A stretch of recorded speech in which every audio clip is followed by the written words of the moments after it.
This tutorial will help you to understand how to create vertical bar chart in Bizintel360. Let's begin. Navigate to Widgets tab on left-hand side and select vertical bar chart. Now select any of the data source available, either by searching it or scrolling the list. In Set Widget Parameters section, select aggregation type, column name respectively.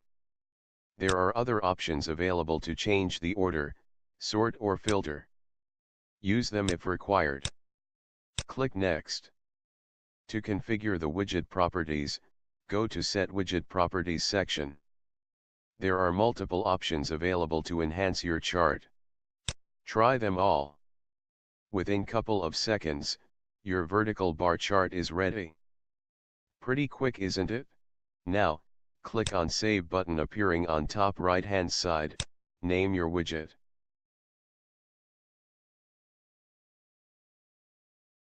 Click on Save. This is it. Thanks for watching.